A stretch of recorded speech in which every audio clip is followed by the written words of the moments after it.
I knew something was wrong the moment I stepped out of my truck. The driveway was too quiet. No barking from the neighbor's dog, no creak from the front porch where Grandpa usually waited for me, just the wind pushing dry leaves across the gravel. I wasn't supposed to be here. Vera had told me not to come, said Grandpa was resting and that I was overreacting again. But I'd ignored her before, and I was ignoring her now. The front door was ajar, not wide, just enough to see darkness inside. My chest tightened. "Grandpa," I called, pushing the door open. No answer. The air was stale, carrying a faint metallic smell. The hallway light didn't work. I moved forward, my boots pressing into something slick. My heel slipped. I caught the wall, looked down. My hand came away wet, red. My stomach dropped. "Grandpa!" I found him slumped near the bathroom, his wheelchair overturned a few feet away. His head rested against the wall at an odd angle, eyes half open but unfocused. A thin line of blood traced across the floor. His lips moved, but no sound came out. "Hold on, I'm here." I knelt beside him, pressing my jacket to the wound on his head while dialing 911 with my free hand. The dispatcher's voice was calm. Mine wasn't. "He's breathing, but I don't know how long he's been like this," I said. "Is anyone else in the home?" she asked. "No, just me." Help was coming, but every second stretched like rope pulled too tight. I kept talking to him even when he couldn't respond. I told him I'd stay until the ambulance arrived. The sirens cut through the silence minutes later. Paramedics rushed in, moving with the kind of efficiency that left no room for emotion. One asked what time it happened. I told him I didn't know. I'd arrived at 5:30. "Based on his condition, he's been here for hours," the paramedic said. Hours. They wheeled him out, and I stood on the porch watching the red lights fade into the fog. The rain started again, soft at first, then heavier. I should have followed them to the hospital, but something kept me there. Inside, the house felt wrong, too still, like someone had pressed mute on the past. I walked down the hallway and froze. The family photo was hanging where it always had, but my face had been scratched out, not removed, scratched over and over, the paper torn through. In Grandpa's study, the security monitor blinked red. I restarted it. Footage from 10:12 a.m. Normal. At 12:47 p.m., nothing. By 3:13 p.m., the feed was gone. Someone had unplugged the cable. I'd arrived barely 15 minutes later. Whoever did this had known I was coming. I backed away, heart pounding. The photo, the missing footage, the empty house. None of it felt accidental. My phone buzzed. Vera. I didn't want to answer, but I did. "What now?" she snapped. "He's been on the floor since noon," I said, my voice ice. 5 hours, Vera. "I told you not to come. You always make a mess out of everything." "He could have died." "But he didn't," she said flatly. "So stop acting like a saint for showing up once in 5 years." I hung up before she could say more. That was when I saw the box outside my old bedroom door. Black marker scrawled across the cardboard, junk. Inside were pieces of my life, college certificate bent in half, a stuffed bear missing an eye, birthday cards from Grandpa. At the bottom, a Polaroid of the two of us on the porch, taped back together after being torn. They'd been erasing me long before today. I sat on the bed, the box beside me, and realized this wasn't just about Grandpa's fall. This was about removing both of us from the story. My phone buzzed again, this time a voicemail from Vera. I pressed play. "Can we not start drama again? This isn't about you, Azra. Just don't make this harder than it already is." "Harder for who?" I put the phone down. They might erase me from their version of events, but they wouldn't erase him. Not while I was still breathing. I barely slept that night. Every sound in the house felt amplified. The creak of the floorboards, the soft hum of the fridge, the rain hitting the windows. I kept replaying the timeline in my head. Noon to 5. 5 hours on the floor, and Vera telling me he was fine. Just after sunrise, Clarice showed up. She stood in the doorway like she wasn't sure she wanted to be seen. I let her in. She went straight to the kitchen, poured herself coffee, and stared at the table. "I heard him," she said quietly. My stomach tightened. "When?" "The day it happened, I was in the guest room. I heard him calling, not loud, but enough to know something was wrong." "And?" "Vera told me not to worry, said he probably dropped the remote, that he hated being hovered over." She looked at me, guilt plain in her eyes. "I didn't want to cause a scene." "You didn't want to cause a scene," I repeated. "So you ignored a man calling for help." Her voice faltered. "I didn't mean—" "You didn't mean for him to bleed on the floor for hours," I cut in. She dropped her gaze. I didn't know how to stand up to her. I didn't answer. My anger was past shouting. It's too late for excuses, but not too late to stop pretending. In Grandpa's study, I found the old dictionary. Inside its hollowed-out spine was a small brass key. The bottom drawer of his desk clicked open, revealing a single envelope in his handwriting. "Only if she comes back." Inside was a photocopy of a property transfer form. His name typed at the top, Vera listed as the recipient. The signature line was filled with a shaky imitation of his handwriting. A yellow sticky note clung to the corner. "Do not sign this. She will try again." I pulled last year's birthday card from a file, his real signature, careful and steady despite the tremor in his hands. The difference was obvious. I photographed both documents, speaking into my phone's recorder, noting every detail. By noon, I had a folder of evidence, photos, recordings, timestamps. I texted Vera, "I know what you tried to do. Stop now or I won't." Her reply came fast. "Try me. That was the last push I needed." I called Mr. Green, Grandpa's lawyer. He agreed to meet that afternoon. Vera arrived before I could leave. She walked in without knocking, her heels striking the floor like a warning. "Let's talk," she said, "about the forged signature." She rolled her eyes. "It was his idea. He just didn't finish it." "He told you no. You did it anyway." "You think you're the only one who cares about him? You left. We stayed. We dealt with the doctors, the bills. You left him lying in his own blood." Her jaw tightened. "If you drag this through the mud, the whole family breaks." "Then let it." For the first time, she didn't have an immediate comeback. Clarice stepped into the room. "Enough," she said. Vera turned on her. "You're letting her do this." Clarice didn't blink. "I'm tired of keeping quiet." Vera grabbed a mug from the counter and hurled it at the wall. It shattered against the tile. I didn't move. "That's the last thing you throw without consequence," I told her. She pointed a finger at me, trembling. "You think Green will believe you over me?" "I don't need him to believe me. I have proof." She left without another word, slamming the door so hard the frame rattled. 2 hours later, I sat in Mr. Green's office, the folder spread across his desk. He studied the documents, the photos, my notes. "Your grandfather trusted you more than you realize," he said finally. "He kept you listed as backup on every legal document. I think he knew this day might come." He slid an envelope across the table. "He gave me this 3 months ago, told me to keep it safe. It's an updated will. You should read it." I didn't open it yet. Not in his office, not with my pulse still pounding. I'd read it at the house, where the walls had heard every lie and could hear the truth now. When I left, the rain had stopped. The air felt heavier but clearer.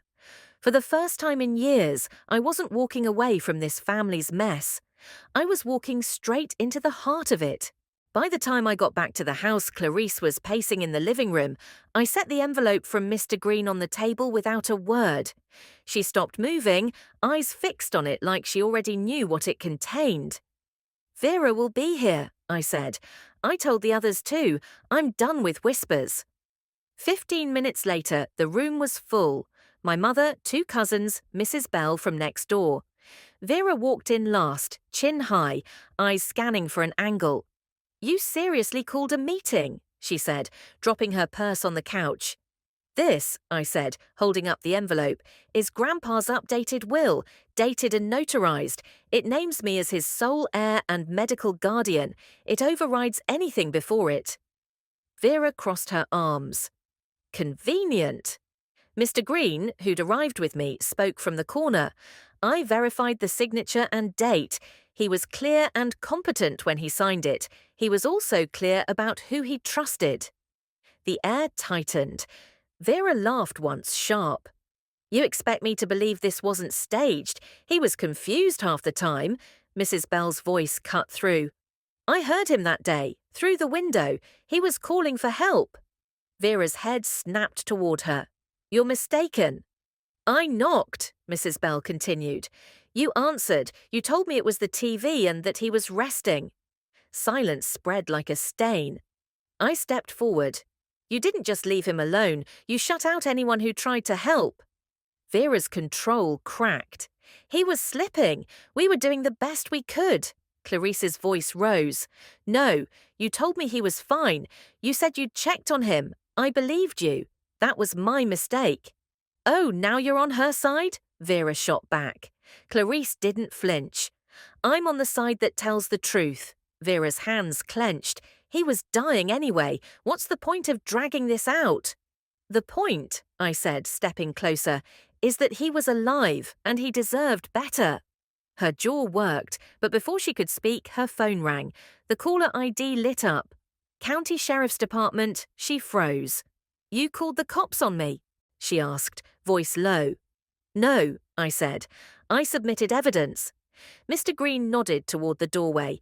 A deputy stepped in, crisp and direct. Miss Elcott, we're opening an investigation into possible elder neglect and forgery.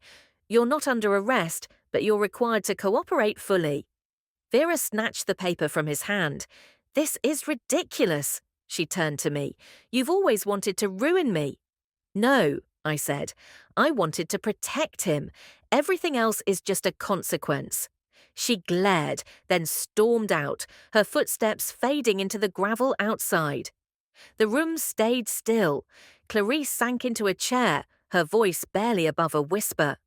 I let her talk me out of standing up. Every time I thought about doing something, I heard her voice instead of yours. I sat across from her.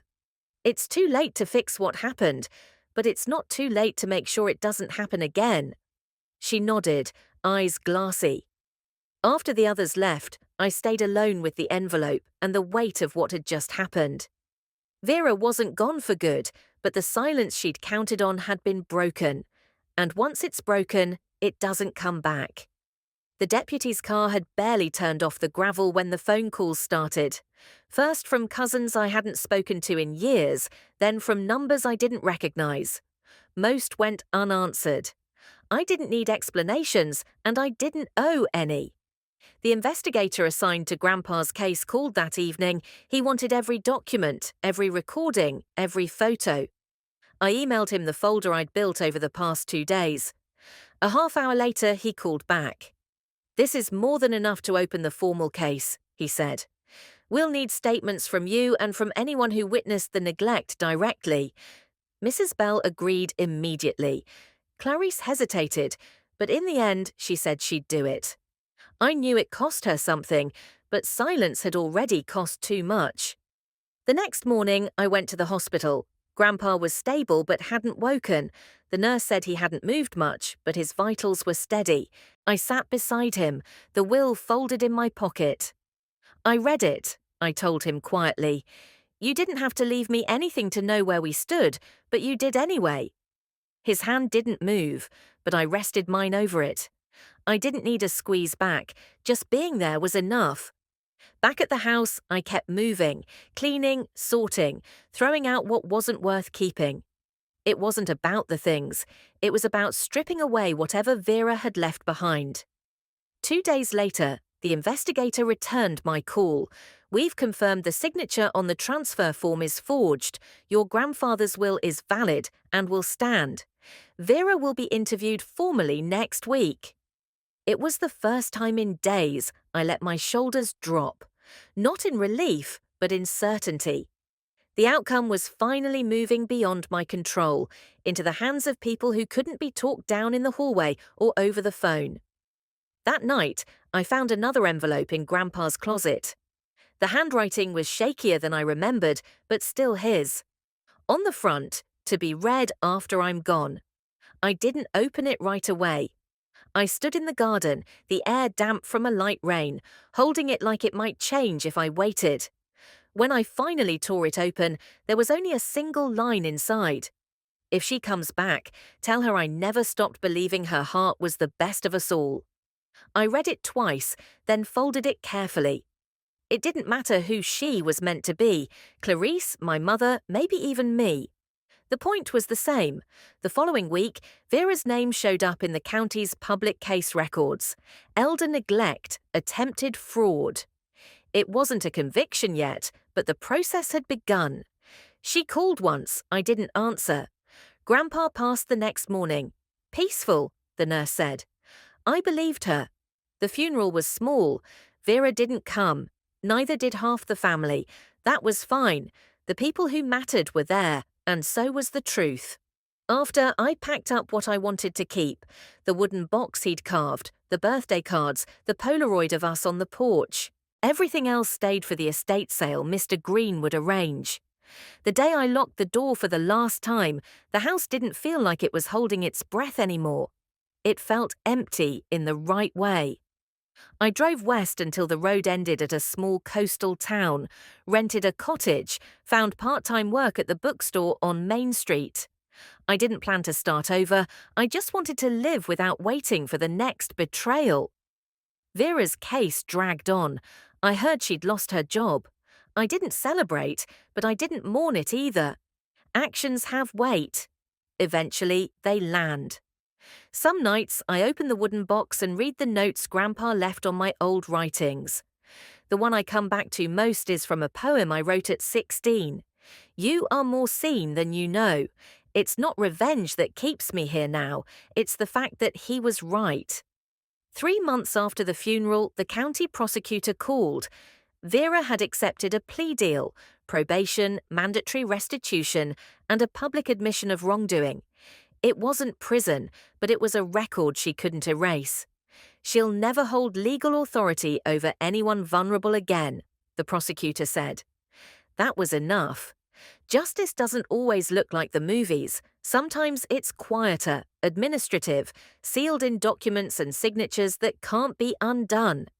The day the case closed, I drove back to the cemetery. The grass over Grandpa's grave had begun to settle. I stood there with the wooden box in my hands, not to leave it, but to tell him where it had taken me. "I kept it all," I said, "and I kept my word." The coastal town had become more than a place to hide. People knew my name now, for reasons that had nothing to do with the family I left behind. The bookstore owner let me take over, ordering for the poetry section. Locals brought in old books they thought I'd like. I joined the harbour cleanup crew. None of it was remarkable, but it was mine. Vera never tried to contact me again. Clarice called once near the holidays. She didn't apologize again, just asked how I was. That felt more real than another round of sorry. I told her I was good. She sounded relieved, like she'd been holding her breath. The Polaroid of me and Grandpa sits on my desk. The tear marks are still there, even though it's been taped back together. I used to think I'd replace it with a clean copy someday, but now I know it's better this way. The damage is part of the proof it survived. One evening, just before closing, a man came into the bookstore. He hesitated by the poetry shelves, then picked up a thin paperback and asked if it was any good. I told him it was one of my favorites and why. He smiled, bought it, and left without saying anything else. It was such a small thing, but as I locked up, I thought about Grandpa's letter. "If she comes back, tell her I never stopped believing her heart was the best of us all." I realized maybe that she was never about someone else. Maybe it was me coming back to myself. I still check the county records sometimes. Vera's name sits there, a permanent reminder. I don't do it to gloat. I do it to remember that speaking up matters, even when the cost is high. Especially then. On the first anniversary of that day, I went down to the harbour early before the sun had cleared the water. I took the coin Grandpa carried during his Navy years, the one I'd found in the bottom of the wooden box, and tossed it into the tide. It wasn't about letting go of him. It was about letting go of the fight. The waves took it without hesitation. I stood there for a while, the smell of salt in the air, the sound of water breaking against the pilings. My life wasn't perfect. It never would be, but it was mine, unshaped by anyone's lies but my own choices. That's what stays. A year passed faster than I expected. The court case was old news to everyone but me. People had moved on. In the county records, Vera's name was just one among hundreds of entries. For me, it still meant a door I'd closed and locked. The coastal towns settled into my bones. I knew which fishing boats would be back by noon, which days the wind would carry the smell of the canneries, which streets stayed shaded when summer burned hottest. The bookstore felt less like a job and more like an anchor. Customers began asking for me by name, bringing in lists of poems they wanted to discuss. One afternoon, a young woman came in holding a notebook. She hesitated before speaking. "You're the one who recommended that anthology to me," she said. "It helped." I nodded, not pressing for more. Some things don't need explanation. That night, I walked the harbour and thought about how different the silence felt now. It wasn't the same silence that hung in my grandfather's house after Vera shut the door. This one wasn't heavy. It was space I'd chosen. Clarice visited in the spring. She stayed 2 nights in a small inn by the water. We didn't talk much about the past. She didn't bring it up, and I didn't ask. On the second morning, she said she'd started volunteering at a senior centre back in Tacoma.